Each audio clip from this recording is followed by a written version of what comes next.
Yes, guys. Ryjack back for another video. Today, we're looking at Man City's first UCL game of the season, and of course, it's against Napoli. It had to be King Kevin De Bruyne's return to the Etihad.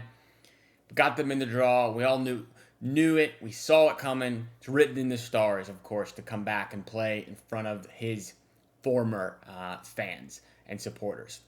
Also, we have Real Madrid, but we don't need to speak about that today. So before we do start, I appreciate any new subs, likes, comments on the channel.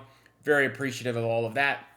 We're going for 500 subs very, very soon. So hit the sub button. Check out my social links if you're interested. Twitter, Instagram, TikTok, Discord. All of that is in my channel description. So let's pull up the game here. It'll be Thursday. Weird. I know it's not a Wednesday or Tuesday game for Champions League. There's no Europa League this week, so I guess they just decided to put the game on some games on Thursday.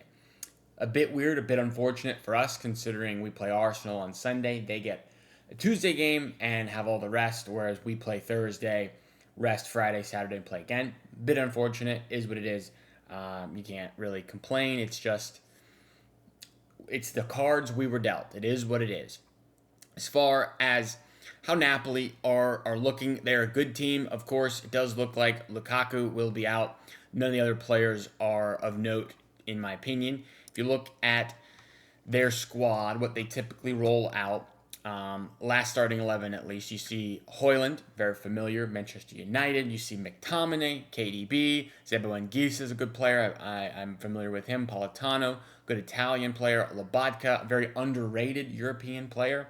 I see a lot of praise for Lobotka online. I'm not going to sit here and say I watch Serie A because I don't, but I am familiar with Napoli. Spinazzola, good left back.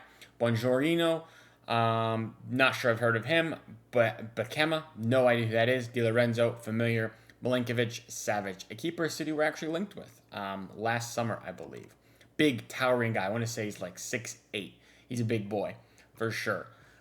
They have 3 games in Serie A so far. 3 wins, 2-0, 1-0, and 3-1. So, very solid. Of course, they did win Serie A last season as well. So it's not a team to take lightly here.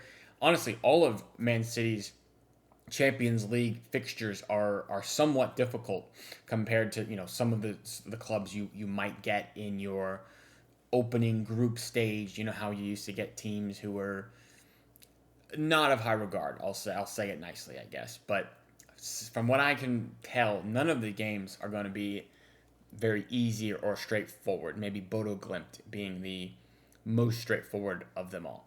If you look at City injuries, John Stones, no idea if he's actually still injured or not. He did pull out of international break a few weeks ago, and we haven't really got an update yet. Kovacic still out until October. Marmoush, same, out until October. Aït-Nouri, October. And Ryan Cherky is November. Those are the only listed injuries to speak of at the moment. So I don't know exactly what we're going to do. Other injuries wise, you never know. There could be in the press conference tomorrow, there could be more injuries, or some of these be cleared up a bit. You never know with the injury front. But of course, it's a great way to start the campaign. We really, really could use a nice W. If you think about last year, you needed 15 points or 16 points, something like that, to get automatically qualified to the knockout rounds and not have to play the playoff couple of games, extra 2 games, which is not ideal, of course, and we got Real Madrid in that, which we don't want. Again, if you look at the table, and it's not going to show much now considering the games are starting today and throughout this week, but 36-team table, and we need to finish in the top 8, like I said, to avoid it. Winning this one early sets us up nicely. The games, like I said, are tough throughout. So 3 points, anywhere we could get them, I'm happy with that. I do want to look at a lineup builder. Of course, it's difficult because I want rest. I hate to say rest for a Champions League game because the Champions League, to me, is the biggest trophy we can win. I know some people will say the Premier League is. However, for me, I love the Champions League. I want to win that one every year more than any other. Of course, if you win the Premier League, it does mean you're probably going to be competing at a high level for Champions League, and I understand that, but I just think the Champions League has such a luster and allure, and it's just like the highest trophy in club football, in my opinion.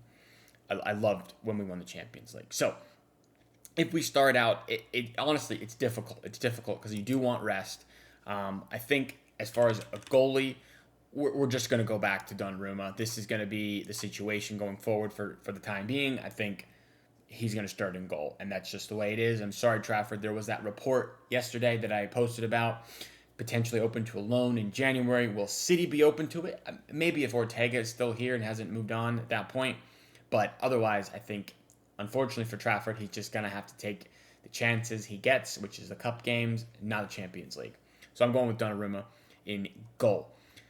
Back line, it's difficult as well here. You want some rotation because the Arsenal game, like I know I said that the Champions League is the most important thing to me, but Premier League is going to be the most important to the club, probably in my opinion. And the Arsenal game is going to be more important to get 3 points than the Napoli game. So I do think we're going to rotate as much as we can in this game. For the left back, though, I don't see anyone other than Nico O'Reilly going in the left back, to be honest with you. He seems like the one that's going to get this spot here. It's going to be Nico O'Reilly. You could play Josko Gvardiol there, but I would like to ideally rest him so he doesn't have to play. The right back is going to be interesting as well. Kusanov was really good against Manchester United. They want to rest him to make sure he's got time and is available for Arsenal. I don't know. I also don't know if John Stones is even fit and available. So I think Josko is the one that gets the rest. We're going to run with maybe Nathan Ake at left center back here. I think that's a good idea.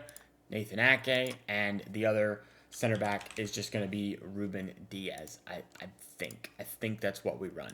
Right back, I'm going to guess it's Rico Lewis. I don't think we're going to see back-to-back Kusanov performances. I think they're going to run Rico.